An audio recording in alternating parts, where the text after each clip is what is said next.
नमस्कार।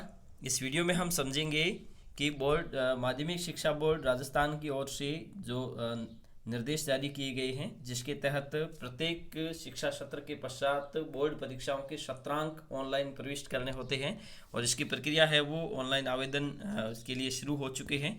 और इसके माध्यम से एक यहाँ पर आप लिंक देख रहे होंगे, school login link for examination 2021, इस पर आपको क्लिक करना है। और इसको समझने से पहले जब आप ऑनलाइन प्रविष्ट कर रहे होंगे तो उससे पहले कुछ बातें आपको ध्यान में रखनी है। और जो निर्देश राजस्थान माध्यमिक शिक्षा बोर्ड की ओर से दिए गए हैं वो निर्देश क्या है, वो किस प्रकार से आपको बोर्ड सत्रांक तैयार करने हैं और तैयार करने के बाद में आपको किस प्रकार से प्रविष्ट करने हैं, सारी प्रोसेस हम समझेंगे। तो चलिए शुरू करते हैं। तो ये है माध्यमिक शिक्षा बोर्ड राजस्थान अजमेर की ओर से जारी कुछ निर्देश, जो उच्च माध्यमिक, वरिष्ठ उपाध्याय माध्यमिक, प्रवेशिका, व्यावसायिक शिक्षा परीक्षा 2021 के नियमित परीक्षार्थियों के सत्रांक विद्यालयों द्वारा ऑनलाइन भरने बाबत ये सत्र 2020-21। इसके लिए आप ऊपर कहा गया है कि ये आपको एक वेबसाइट दी गई है। इस वेबसाइट पर आप जाओगे तो वहाँ पर आपको एक लिंक दे दिया जाएगा और स्कूल लॉगिन के माध्यम से, और वहाँ पर अलग अलग बोर्ड एग्ज़ाम के लिए अलग अलग लिंक होंगे। ऑनलाइन सेशनल मेन एग्ज़ाम 2021, इसके संबंध में आपको वहाँ जाकर ऑनलाइन प्रविष्टि करनी है। उसके पश्चात कुछ बातें आपको ध्यान में रखना है कि सत्र 2020-21 हेतु पाठ्यक्रम है जो संक्षिप्तीकरण किया गया था और वो बोर्ड की वेबसाइट पर दे दिया गया था। ये कोविड-19 को ध्यान में रखते हुए किया गया था। लेकिन कक्षोन्नति का आधार है वो बोर्ड की परीक्षा और वार्षिक परीक्षा होगी। और कक्षा जब कोई भी विद्यार्थी उत्तीर्ण करता है तो उसके जो 100 मार्क्स में से 20% अंक है वो यहाँ से हम भेजते हैं सेशनल मार्क्स के रूप में, और प्रायोगिक विषयों के अतिरिक्त इसके अंक ये भेजे जाते हैं। 100 में से 20 यहाँ से भेजे जाते हैं और 80% अंक है वो परीक्षा के माध्यम से निर्धारित होते हैं। ठीक है।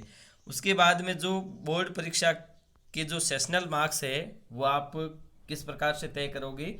ये जो कुछ चीज़ें ऐसी है, कुछ विद्यार्थी जो 2 विद्यार्थी एक ही नाम से हो, और ऐसी स्थिति में जब आप ऑनलाइन प्रविष्टि कर रहे होते हैं तो गलती से दूसरे विद्यार्थी के अंक है वो दूसरे को चले जाते हैं।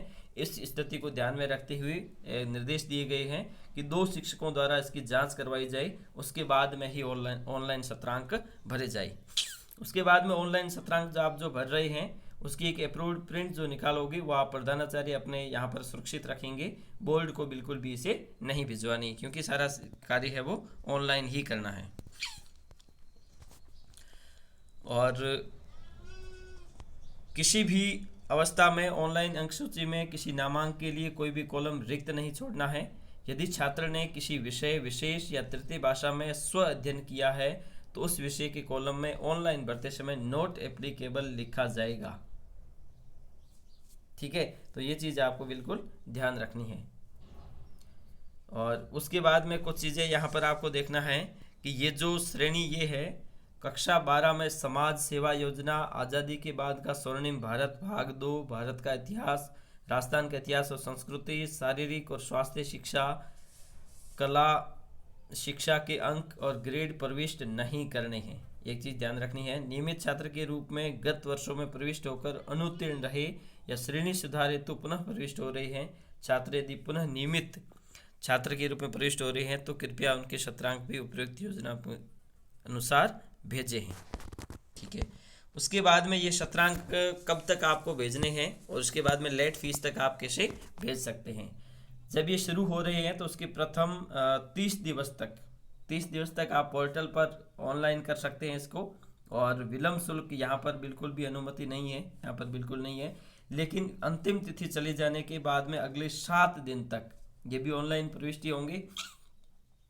और ये जो विलम्ब शुल्क होगा ये 50 रुपये प्रति परीक्षार्थी होंगे। अधिकतम किसी भी विद्यालय से 5,000 रुपये लिए जा सकते हैं।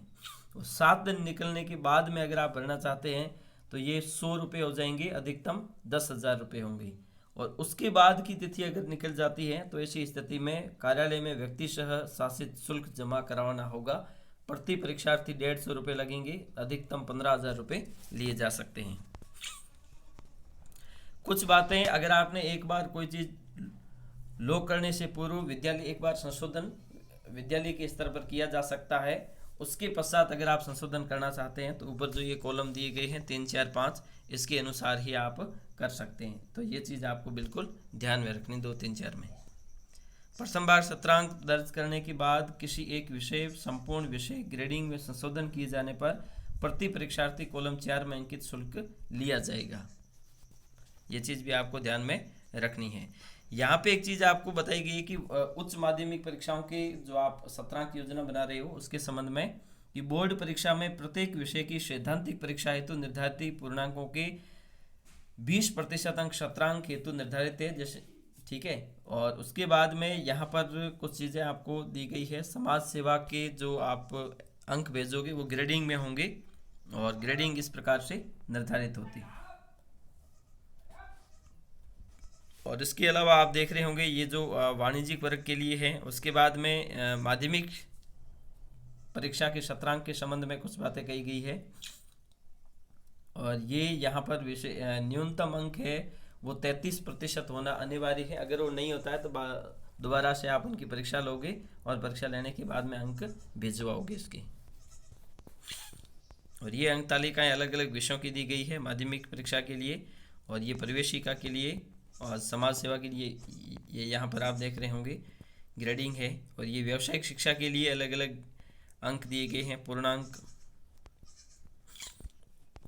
और उसके बाद में शाला प्रधान जो है उन्हें कुछ निर्देश दिए गए हैं कि सत्रांक के अभाव में परीक्षार्थी का परीक्षा परिणाम बिना किसी पूर्व सूचना के अनुपस्थित अंकित कर जारी किया जाएगा। इसकी समस्त जिम्मेदारी आपकी होगी। अगर आप सत्रांक नहीं भेजोगे तो अनुपस्थित दिखा दिया जाएगा।